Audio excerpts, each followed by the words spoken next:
Hello வணக்கம் நண்பர்களே. இன்னைக்கு நாம் பார்க்க போகிற கோவில் ஐயப்பன் கோவிலை பற்றி தான் நம்ம இன்றைக்கி பார்க்க போகிறோம். இந்த வீடியோவில் கேரளாவில் மேற்கு தொடர்ச்சி மலையில் பம்பை நதிக்கரையில் அமைந்துள்ள சபரிமலை ஸ்ரீ தர்மசாஸ்தா கோவில் உலக புகழ்பெற்ற ஐயப்பன் திருத்தலமாகும். இது கடல் மட்டத்திலிருந்து அடர்ந்த வனப்பகுதிக்கு இடையே உள்ளது. மண்டல பூஜை மற்றும் மகர ஜோதி காலங்களில் லட்சக்கணக்கான பக்தர்கள் விரதமிருந்து இருமுடி கட்டி வந்து தரிசனம் செய்வது இந்த கோவிலின் மாபெரும் சிறப்பு. இது ஊரறிந்த உண்மை. இங்கு இந்த கோவிலில் ஐயப்பன் தவக்கோலத்தில் சின்முத்திரையுடன் வீற்றிருக்கின்றார். விரதமாக பக்தர்கள் அனைவரும் 48 நாட்கள், அதாவது ஒரு மண்டலம் கடும் விரதமிருந்து இருமடி சுமந்து வருகின்றனர். இந்த கோவில் திறந்திருக்கும் காலங்கள் வருடம் முழுவதும் நடை திறக்கப்பட மாட்டாது. மண்டல காலம், மகர விளக்கு மற்றும் மாத பூஜை நாட்களில் மட்டுமே இந்த கோவில் நடை திறக்கப்படும். இந்த ஐயனின் தத்துவமசி அவரே நான் என்ற தத்துவத்தை உணர்த்தும் வகையில் மத வேறுபாடின்றி அனைவரும் இங்கு வந்து வழிபடலாம், தரிசிக்கலாம்.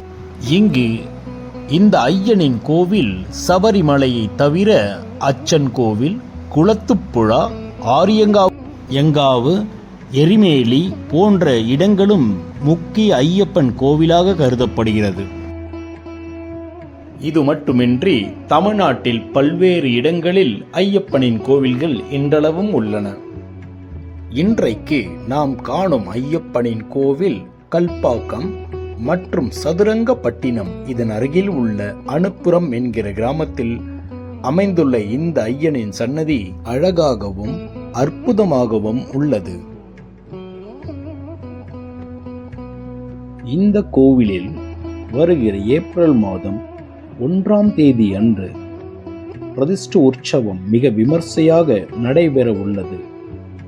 18 வருடங்கள் முடிந்து இது 19வது வருடம். இந்த ஆண்டும் வெகு விமர்சையாக நடைபெற உள்ளது. மார்ச் 31ஆம் தேதி அன்று இரவு 8 மணி அளவில் பிரசாத சுதி நடைபெற உள்ளது. மற்றும் ஏப்ரல் 1ஆம் தேதி காலை 6 மணி அளவில் கணபதி ஹோமம்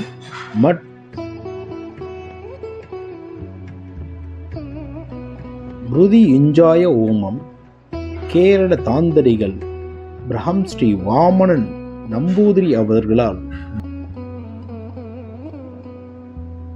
நடத்தப்பட உள்ளது. ஆகையால் தங்கள் குடும்பத்தாருடன் அனைவரும் வந்து ஐயனின் ஆசி பெறுமாறு மிகவும் தாழ்மையுடன் இந்த கோவில் நிர்வாகத்தின் சார்பாக கேட்டுக்கொள்கின்றோம்.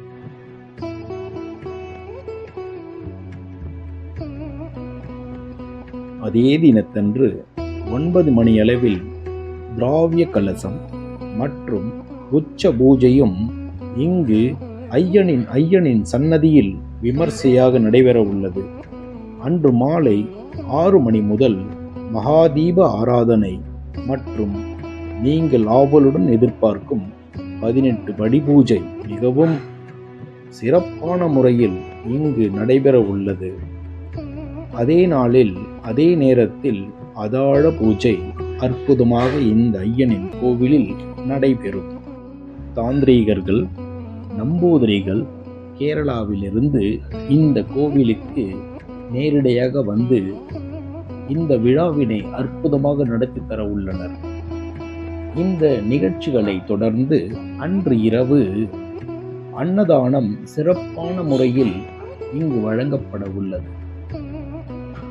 ஏப்ரல் 2ஆம் தேதி அதிகாலை 6 மணி அளவில் இந்த ஐயனின் சன்னதியில் அஷ்டதிராவி கணபதி ஹோமம் இங்கு நடைபெற உள்ளது.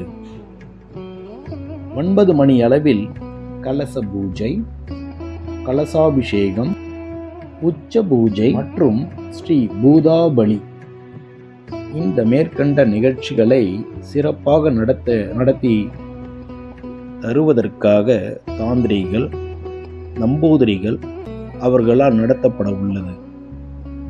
இந்த மேற்கண்ட நிகழ்ச்சிகளை காண கண் 1000 நமக்கு தேவைப்படுகிறது.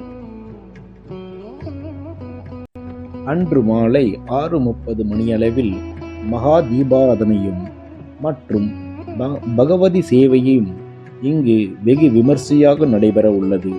இறுதியாக அதாழ பூஜை மற்றும் ஐயனின் சிறப்பு அன்னதானத்துடன் இவ்விழாவானது சிறப்பாக இந்த சன்னதியில் நடைபெற உள்ளது. ஆதலால் இந்த அற்புத விழாவிற்கு தங்கள் குடும்பத்துடன் தந்து இந்த மாபெரும் விழாவினை சிறப்பிக்குமாறு இறை சிந்தனையுடன் வேண்டி விரும்பி இந்த கோவில் நிர்வாகத்தினர் கேட்டுக்கொள்கின்றார்கள். சாமியே சரணமையப்பா. இதுவரை இந்த மாதிரியான ஒரு உற்சவ விழா, இது என்ன உற்சவ விழான்னு சொல்லிட்டு கேட்டிங்கன்னா பிரதிஷ்ட உற்சவ விழான்னு சொல்லுவாங்க. இந்த மாதிரி கோவிலில் இந்த மாதிரி ஃபங்க்ஷன் நான் இது வரைக்கும் நான் அட்டன் பண்ணது கிடையாது. ரொம்ப அற்புதமாக இருக்கும்.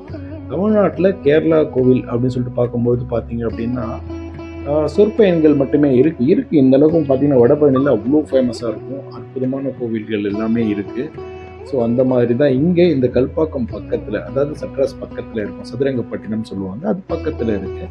ஸோ இந்த கோவிலோட உள்புறம் இது பாருங்கள் எவ்வளோ அழகாக இருக்கு பாருங்க. மணி மாதிரி கட்டி அந்த 2 பக்கமும் இந்த நுழைவு வாயில், இதுதான் மூலவரோட இடம். இதுக்கு மூலவர் தெரியுதுங்களா உங்களுக்கு? இதுதான் மூலவர். ரொம்ப அந்த கேரளாவோட ஐயப்பன் சன்னதியில் எவ்வளோ பெருசு இருக்குமோ அதே சைஸில் தான் இங்கேயும் இருக்கும். ஸோ அற்புதமாக இருக்குது, பார்க்குறதுக்கே பிரம்மாண்டமாக இருக்குது, அழகாகவும் இருக்குது பார்க்குறதுக்கு. இந்த கேரளா ஸ்டைலில் நம்ம ஊர் ஸ்டைலில் பார்க்குறத விட இந்த கோவில் கொஞ்சம் வித்தியாசமாகவே இருக்குது.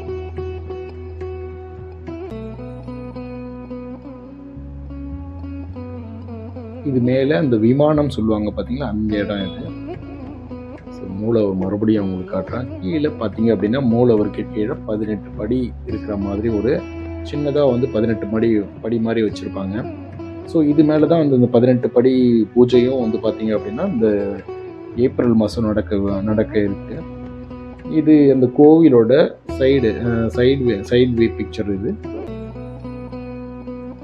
டீசெண்டாக இருக்குது. இந்த கேரளைட் பீப்புள் எல்லாமே பார்த்தீங்கன்னா இந்த கோவிலை எவ்வளோ அழகாக மெயின்டைன் பண்ணுறாங்க அப்படின்றதுக்கு இந்த கோவிலை பார்க்கும்போது நமக்கு தெரியும். இந்த கோவிலோட அர்ச்சகர்னு சொல்லுவாங்க இல்லை, அவர் தான் அங்கே நின்றுட்டு இருந்தவர்.